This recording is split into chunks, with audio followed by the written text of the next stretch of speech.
तो भाई लोग आज हम बात करने वाले हैं लुकिसम के चैप्टर नंबर 379 के बारे में। और पिछले एपिसोड में हमने देखा था जो डैनियल होता है अपने दोस्तों के साथ इस सर्कस को काफी अच्छे तरीके से पार कर रहा होता है। डैनियल को और उसके साथ के बंदों को ये सारे गेम इतनी अच्छी तरीके से खेलते हुए जो युंडो होता है वो देख रहा होता है और अपने मन में सोच रहा होता है, डैनियल पार्क, लगता है तुम इस गेम की स्ट्रेटजी काफी ज्यादा अच्छे से समझ चुके हो। लगता है ये डैनियल हरामजादा बहुत ज्यादा काबिल है। आखिर ये अपने दोस्तों को ये सारी बातें बताने में कामयाब कैसे रहा। डैनियल के ऊपर यहाँ वर्कर्स ने हमेशा नजर रखी है, उसके बावजूद भी इसने अपने दोस्तों तक ये बात कैसे पहुँचाई। डैनियल पार्क, एक बार तूने मुझसे पूछा था कि मैं वर्कर का एग्जीक्यूटिव कैसे बना। दरअसल ये सब कुछ उस दिन हुआ था। और अभी हम देखते हैं युंडो की एक पुरानी मेमोरी को। अभी हम देखते हैं जो युंडो होता है सेकंड एफिलिएट के बाहर झाड़ू लगा रहा होता है कुछ लोगों के साथ, और युंडो इन लोगों के सामने बहुत बड़ी बड़ी डींगे हाँक रहा होता है। ये लोग युंडो को कहते हैं, क्या युंडो गेम? आखिर ये किस तरीके का गेम है? युंडो कहता है, क्या तुम्हें इस बारे में नहीं पता? मुझे यकीन है तुम लोगों को इस बारे में तो पता ही होगा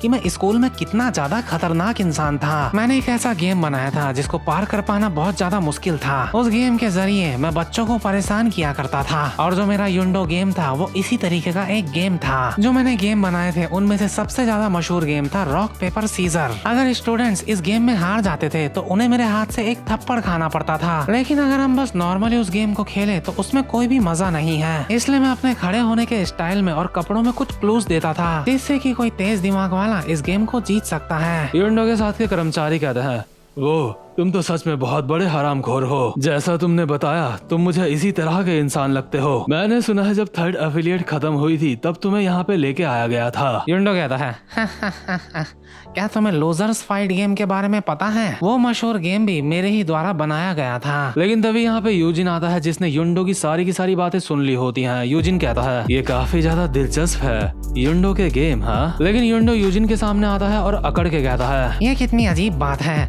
आखिर तुझ जैसे चश्मिश को मुझसे बात करने की परमिशन कैसे मिल गई? साले चश्मिश, तेरी इतनी औकात की तू मुझसे बात करे? अब तैयार हो जा युंडो का गेम खेलने के लिए। लेकिन इतने में ही जो मैंडियक होता है युंडो की गर्दन बिल्कुल ऐसे पकड़ लेता है जैसे युंडो कोई मुर्गा होगा। यूजिन कहता है, हमें बस किसी ऐसे इंसान की जरूरत है जिसके पास आइडियाज हो, क्योंकि हमें सेकंड एफिलिएट के सर्कस के लिए कुछ आइडियाज चाहिए गेम के लिए, और वो गेम हम जल्दी ही शुरू करने वाले हैं। मुझे लगता है जिन्हें ऐसे गेमों का एक्सपीरियंस होता है वो थोड़े से अलग होते होंगे, इसलिए मैं तुम्हें सर्कस का हिस्सा बनाने की सोच रहा हूँ। जाओ जाके सेकंड एफिलिएट की सीईओ से बात करो, और एक और बात, मास्क लगाना मत भूलना। युंडो प्रेजेंट मोमेंट में अपने मन में बोल रहा होता है, मैंने ये बात कभी भी नहीं सोची थी जो काम मैंने पहले करे थे वो किसी दिन इतने ज्यादा बड़े बन जाएंगे। यानी कि जो सर्कस के गेम होते हैं वो युंडो के ही बनाए हुए होते हैं। युंडो ने ये बात कभी सोची भी नहीं थी कि उसके बनाए हुए गेम से लोगों की मौत हो सकती है। एक टाइम में जो युंडो होता है खड़ा होकर उन सारे के सारे लोगों को देख रहा होता है जो इस गेम में या फिर जख्मी हो गए होते हैं या फिर मारे गए होते हैं। तभी युंडो के पीछे नोमैन आता है और कहता है, हे हानिया,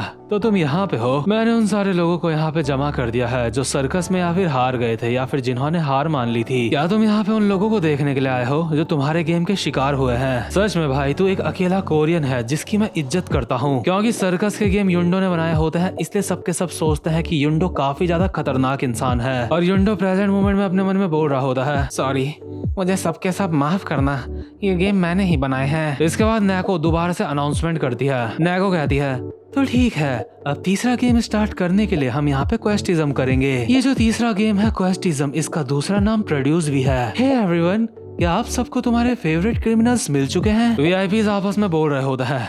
यस, तो फाइनली थर्ड गेम स्टार्ट होने का वक्त आ गया है। ये वही गेम है जिसका मैं काफी देर से इंतजार कर रहा था। दूसरा बंदा कहता है, हे, मैं उनको पहला क्वेस्ट दूंगा। और जैक इन सब की बातें सुनकर डैनियल को कहता है, क्या क्वेस्ट? आखिर ये किस तरीके का गेम है? डैनियल कहता है, तुम्हें जल्द ही पता चल जाएगा, ये गेम जल्द ही स्टार्ट होने वाला है। इसके बाद नैको कहती है, तो अभी अभी मुझे आज का हमारा पहला क्वेस्ट मिल चुका है। तो आज के हमारे वो लकी मेहमान कौन है जिन्होंने हमें हमारा पहला क्वेस्ट दिया है? वो है वीआईपी नंबर 49। आपको बधाई हो वीआईपी नंबर 49। और जो बाकी के वीआईपीज होते हैं वो वीआईपी नंबर 49 को बोल रहे होते हैं, वो तुम हो जो आज का पहला क्वेस्ट देगा। ओह मैन, मैं भी बस तुम्हारे थोड़ा सा बगल में ही बैठा था। वीआईपी नंबर 49 कहता है, हाँ लगता तो है जैसे मैं ही हूँ। नैको कहती है, तो ठीक है, वीआईपी नंबर 49 ने जो हमें क्वेस्ट दिया है हम उसके साथ आगे बढ़ते हैं। तो ठीक है, पार्टिसिपेंट नंबर 55 काटसुजावा आकिरा। काटसुजावा आकिरा कहता है, क्या मैं? नैको कहती है, तुम्हें अपने इस पहले क्वेस्ट में पार्टिसिपेंट नंबर 71 के दांत उखाड़ने होंगे। पार्टिसिपेंट नंबर 71 कहता है, क्या मेरे दांत? जैक कहता है, क्या इस क्वेस्ट में उसे किसी के दांत उखाड़ने होंगे? आखिर भला इस तरीके का काम कौन कर सकता है? इसके बाद नैको कहती है, पार्टिसिपेंट नंबर 55 आकीरा, पार्टिसिपेंट नंबर 71 के दांत उखाड़ने में तुम्हें 500 मिलियन वॉन इनाम दिया जाएगा। और इतने में ही जो आकीरा होता है पार्टिसिपेंट 71 के मुंह पे एक मुक्का मार के उसके दांत तोड़ देता है। आकीरा भी इस बंदे के बाल पकड़ के इसके दांत उखाड़ने लगता है और कहता है, उप्स, ये मेरी गलती है, मुझे इसके दांत उखाड़ने के लिए कहा गया था, लेकिन मैंने गलती से इसके दांत तोड़ दिए। जैक अपने मन में सोच रहा होता है, क्या इसने सच में ऐसा कर दिया? और जो वीआईपीज होते हैं अभी वो चिल्ला रहे होते हैं, आखिर तुम्हें उसके दांत तोड़ने के लिए किसने कहा था? हम उन्हें उखाड़ते हुए देखना चाहते थे तुम्हें। आकीरा कहता है, तो ठीक है, उखाड़ भी देता हूँ। और आखिरा उस बंदे के दांत उखाड़ देता है। इसके बाद नैको दोबारा से कहती है, पार्टिसिपेंट नंबर 55, तुमने अपना क्वेस्ट पूरी तरह से कंप्लीट किया है और इनाम के तौर पे तुम्हें 500 मिलियन वॉन दिए जाते हैं। पार्टिसिपेंट नंबर 71 इस गेम से बाहर होता है क्योंकि वो बेहोश हो चुका है, यानी कि अब वो इस गेम को खेलने की हालत में बिल्कुल भी नहीं है। इसके बाद डैनियल कहता है, यही है थर्ड गेम। जो वीआईपी इस पूरे वक्त इस गेम को देख रहे हैं वो पार्टिसिपेंट्स को कोई टास्क देते हैं करने के लिए और बदले में उसे पैसे देते हैं। टास्क पूरा करने में जो पार्टिसिपेंट्स को पैसे मिलते हैं वो वीआईपी और पार्टिसिपेंट में दोनों में बंटते हैं। मतलब वो जो पैसे होते हैं वो वर्कर्स इनको देती है और जिस वीआईपी का चुना गया पार्टिसिपेंट इस सर्कस को पार कर लेता है उस वीआईपी को और ज्यादा पैसे मिलते हैं। जैसे ही कोई पार्टिसिपेंट उसको दिया गया टास्क पूरा कर लेता है तो उसी समय वो थर्ड राउंड को तो पार कर लेता है। उसके बाद उसे जेल के एक पिंजरे के अंदर जाना होता है और इंतजार करना होता है। और अगर एक बार कोई जेल के पिंजरे के अंदर चला गया तो वो वहाँ से वापस नहीं आ सकता। ऐसा नहीं होता कि वो जेल का पिंजरा लॉक होता है, लेकिन अगर कोई वहां से वापस आया रिंग के अंदर तो वो पार्टिसिपेंट उसी समय डिस्क्वालीफाइड हो जाता है। जैक आकीरा को देख के डैनियल को कहता है, लेकिन उस बंदे ने तो अपना टास्क पूरा कर लिया है,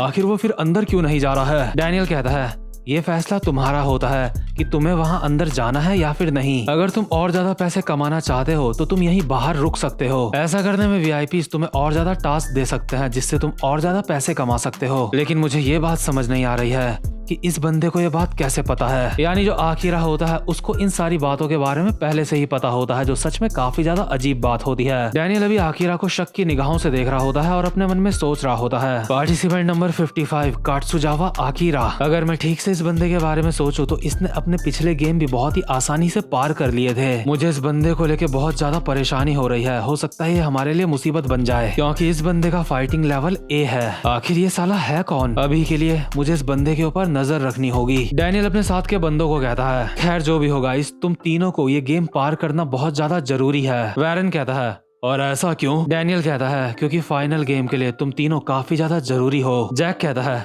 क्या फाइनल गेम? आखिर वो किस तरीके का गेम है? डैनियल कहता है, ये लोग उस गेम को कहते हैं कैच द डॉग। और अभी हमें एक शीनू की झलक दिखाई जाती है जिससे हम इतना तो अंदाजा लगा ही सकते हैं कि फाइनल गेम में शीनू का कुछ ना कुछ तो हाथ होने ही वाला है। डैनियल कहता है, क्योंकि तुम तीन हमारे मेन बंदे हो इसलिए चाहे कुछ भी हो जाए तुम्हें ये टेस्ट पास करना ही होगा। इसके बाद नैको दोबारा से माइक में कहती है, हमारा अगला क्वेस्ट है पार्टिसिपेंट नंबर 96 के लिए, जिसके पावर लेवल्स को एक बार फिर से ठीक किया गया है। यानी कि ये क्वेस्ट है जैक ली के लिए। जैक कहता है, क्या मेरे लिए? वैरन जैक के कंधे में हाथ रख के कहता है, गुड लक, अच्छे से करना ये। नैको कहती है, ये क्वेस्ट बहुत ही ज्यादा बेरहमी भरा है, क्या पार्टिसिपेंट नंबर 96 इस टास्क को पूरा कर पाएगा? तो पार्टिसिपेंट 96 जैक ली, इस क्वेस्ट के लिए तुम्हें पार्टिसिपेंट नंबर 27 की नाक तोड़नी होगी और अगर तुम ये टास्क पूरा करते हो तो तुम्हें मिलेंगे 100 मिलियन वॉन। और जो पार्टिसिपेंट नंबर 27 होता है इसका नाम होता है ली चो, जो कि एक चाइनीज होता है और काफी ज्यादा बूढ़ा होता है। ये बूढ़ा आदमी कहता है, तो क्या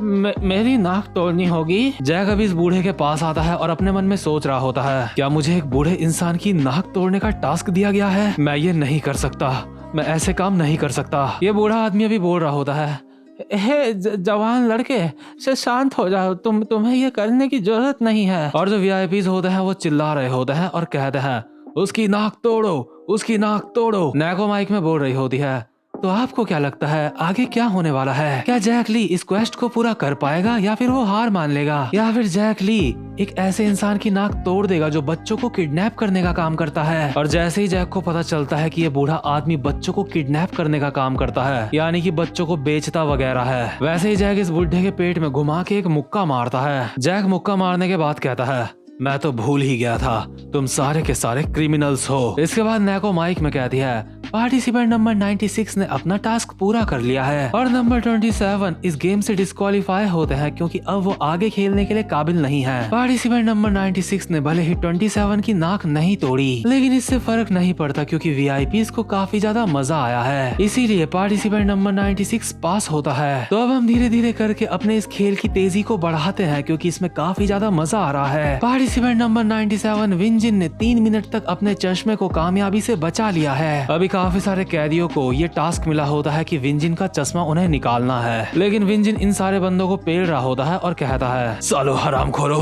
मैं तुम्हें इस तरह से अपनी आंखें देखने नहीं दूंगा। इसके बाद नेको अगला क्वेस्ट बोलती है, participant number 100 Daniel park number 70 के अंडे फोड़ दो। और नंबर 70 होता है मिनशिक, और डैनियल मिनशिक के अखरोट में लात मार के उनको क्रैक कर देता है और इस तरह से डैनियल भी पास हो जाता है। डैनियल मिनशिक को कहता है, मुझे माफ करना। मिनशिक एक स्माइल के साथ डैनियल को कहता है, अरे कोई बात नहीं, ये तो बस एक गेम है। बधाई हो जवान लड़के, तुम पास हो चुके हो। और मिनशिक की स्माइल को देख के ऐसा लग रहा होता है जैसे उसको बिल्कुल भी दर्द नहीं हुआ है या फिर उसके पास कोई ऐसी टेक्निक है जिससे वो डैनियल के अटैक को झेल गया है। इसके बाद डैनियल अपने साथ वाले बंदों को कहता है, क्योंकि हमने अपने टास्क पूरे कर लिए हैं इसलिए हमें अब उस पिंजरे के अंदर चले जाना चाहिए, क्योंकि अगर हम ज्यादा देर तक यहाँ एरिना के अंदर रहे तो हो सकता है हमें दोबारा से टास्क मिल जाए कोई, और उस टास्क में हमें एक दूसरे को भी मारना पड़ सकता है। जैक कहता है, अगर हम इस पिंजरे से बाहर आएंगे तो हम डिस्क्वालीफाई हो जाएंगे, है ना? डैनियल कहता है, हाँ तुमने बिल्कुल सही कहा। डैनियल वैरन और शैली को कहता है, याद रखना तुम दोनों को अपना क्वेस्ट पूरा करना होगा। लेकिन जो वैरन होता है वो पहले ही अपना टास्क पूरा कर चुका होता है। और भाई लोग, मैं क्वेस्ट और टास्क ये दोनों शब्द इस्तेमाल कर रहा हूँ, इसलिए कंफ्यूज मत होना। इन दोनों शब्दों से मेरा एक ही मतलब है। अभी शैली और वैरन भी पिंजरे के अंदर आ रहे होते हैं क्योंकि उन्होंने भी अपना टास्क पूरा कर लिया होता है। लेकिन तभी वैरन कहता है,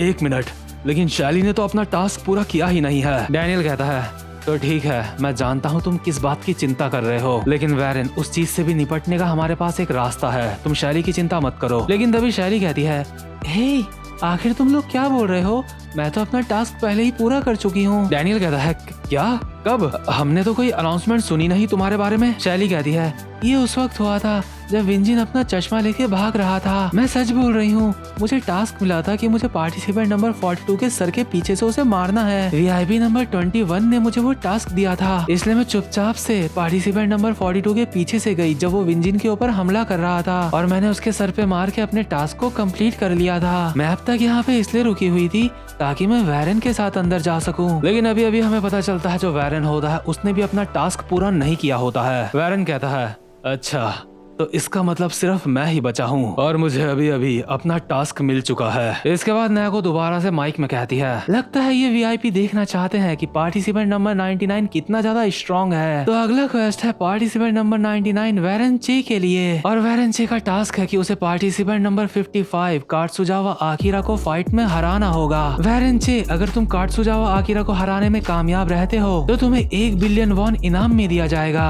वैरन अपने मन में कहता है, तो मुझे इस बंदे के साथ फाइट करनी होगी। वैरन कात्सुजावा को कहता है, तेरी तोड़ने के लिए मैं तुझसे माफी नहीं मांगूंगा क्योंकि तुम सब यहाँ पे क्रिमिनल्स हो। मुझसे पिटने के बाद अपने मन में कोई भी शिकायत मत रखियो मेरे लिए। और वैरन एक कोहनी घुमा के मारता है कात्सुजावा के मुंह पे, लेकिन कात्सुजावा अपने एक हाथ से वैरन की कोहनी को रोक लेता है और इंग्लिश भाषा में कहता है, ओए तू जीत गया, मैं हार मानता हूँ, मैं जा रहा हूँ। वैरन अपने मन में सोच रहा होता है, क्या ये हार मान रहा है, आखिर ये सोच क्या रहा है? वैरन इंग्लिश भाषा में कहता है, क्या तू हार मानता है, लेकिन क्यों? कात्सुजावा यहाँ से जाते जाते कहता है, तुझ जैसे ढक्कन को मेरे पास कहने के लिए कुछ भी नहीं है, पहले ही मेरा टास्क पूरा हो चुका है, इसलिए मुझे लगता है मुझे आगे की तैयारी करनी चाहिए। लेकिन कितनी दुख की बात है, मैं तुझ जैसे ढक्कन से फाइट नहीं करना चाहता था, मैं तेरी जगह उस आदमी से फाइट करना चाहता था। यानी कि आकिरा को ऐसा लग रहा होता है कि वैरन काफी ज्यादा कमजोर है, इसलिए आकिरा मिनशिक से फाइट करना चाह रहा होता है क्योंकि उसको लगता है कि मिनशिक काफी ज्यादा पावरफुल है। और ऊपर से जो मिनशिक होता है अभी वो बंदा होता है जिसके ऊपर सबसे ज्यादा पैसों का सट्टा लगा होता है। दोबारा से नेको कहती है,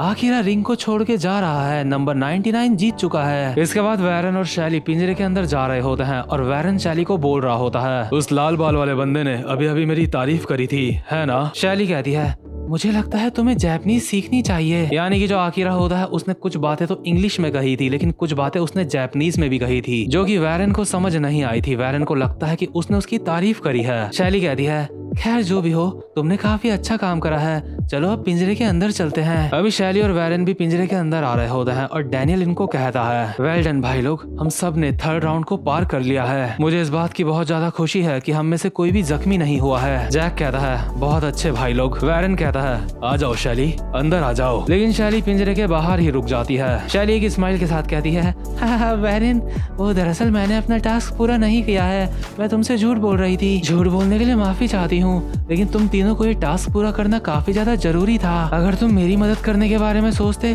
तो हो सकता था कि डैनियल का प्लान खराब हो जाए। और जो वैरन होता है भाग के बाहर जाने की कोशिश कर रहा होता है, लेकिन डैनियल ने वैरन को पकड़ लिया होता है और बोल रहा होता है, नहीं वैरन, ऐसा मत करो, नहीं तो तुम डिस्क्वालीफाई हो जाओगे। वैरन, मेरे पास अब भी प्लान बी है, एक बार मेरी बात तो सुन लो। लेकिन वैरन इस समय जेल से बाहर आने के लिए बहुत ज्यादा तड़प रहा होता है, क्योंकि शैली बाहर होती है। शैली अभी अपने मन में बोल रही होती है, गाइस मुझे माफ करना, मैं तुम लोगों के ऊपर बोझ नहीं बनना चाहती थी, क्योंकि मैं अब भी हॉस्टल की बिग मामा हूँ। और तभी जो पार्टिसिपेंट नंबर 19, 25 और 28 होता है, इन्हें टास्क मिलता है शैली पार्क के कपड़े फाड़ने के लिए, या फिर वो शैली के साथ कुछ भी कर सकते हैं। ये तीनों बंदे अभी किसी भूखे भेड़िए की तरह शैली की तरफ बढ़ रहे होते हैं। और लाचार शैली वैसे इनका कुछ कर तो नहीं सकती, लेकिन उसने हिम्मत नहीं हारी होती, वो फाइट करने के लिए तैयार होती है। लेकिन इतने में यहाँ पे मिंशिक आता है और अपने एक ही मुक्के से इन तीनों को जमीन में चिपका देता है। तभी नैको माइक में कहती है, अभी अचानक से यहाँ पे क्या हुआ, ये तो किसी ने भी उम्मीद नहीं करी थी। पार्टिसिपेंट नंबर 50 मिंशिक ने अभी कुछ ऐसा करा है जिसके बारे में कोई सोच नहीं सकता था। शायद हो सकता है कि इस लड़की को बचाना उसका एक टास्क था। शैली मिंशिक को कहती है,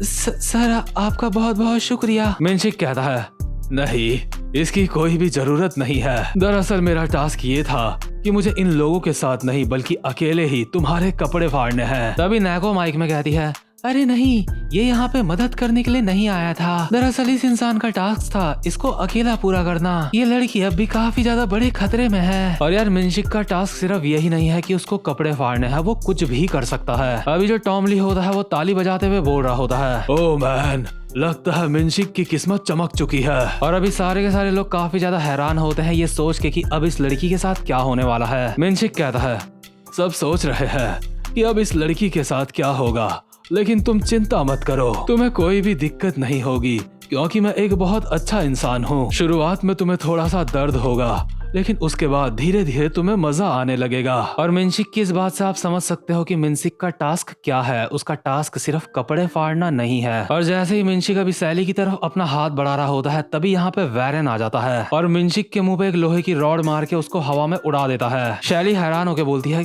क्या वैरन चे, आखिर तुम यहाँ पे क्या कर रहे हो? अभी जो मिंशिक होता है अपनी कमर में हाथ लगा के कहता है, यही तो सुंदरता होती है जवानी की। मैं जानता था बच्चे, तू ऐसा ही कुछ करेगा, लेकिन तुझे पता होना चाहिए, अगर तू उस पिंजरे से बाहर आ जाएगा तो तू डिस्क्वालीफाई हो जाएगा। मेरे हिसाब से तू इस लड़की को पसंद करता है ना? शैली कहती है, नहीं, वैरन मुझे पहले पसंद करता था, लेकिन अब नहीं, अभी तो हम बस। लेकिन तभी वैरन कहता है, हाँ मुझे शैली पसंद है, लेकिन इस बात को ज्यादा समय नहीं हुआ है, अभी बस इसको 1194 दिन ही हुए हैं जब से मुझे शैली पसंद है। और शैली ये सब सुन के कहती है, आखिर तुम क्या बोल रहे हो वैरन? मुझे यकीन है उस वक्त तुमने कहा था कि अब मैं तुम्हें पसंद नहीं हूँ। वैरन कहता है, उस वक्त मैं तुम्हें बताने से डरता था, मैं सोचता था अगर मैं तुम्हें ये बता दूंगा तो कहीं मुझे पछताना ना पड़े, लेकिन अब मैंने फैसला कर लिया है कि तुम्हें ना बता के मैं नहीं पछताऊंगा। और वैरन ने भी ये सब कुछ करा होता है मैनेजर किम की वजह से, क्योंकि मैनेजर किम ने एक बार वैरन को कहा था कि जो प्यार होता है वो किसी इंसान की पावर को बढ़ा सकता है। इसलिए वैरन ने अभी शैली को अपने दिल की बात बता दी होती है। इसके बाद वैरन शैली को कहता है, शैली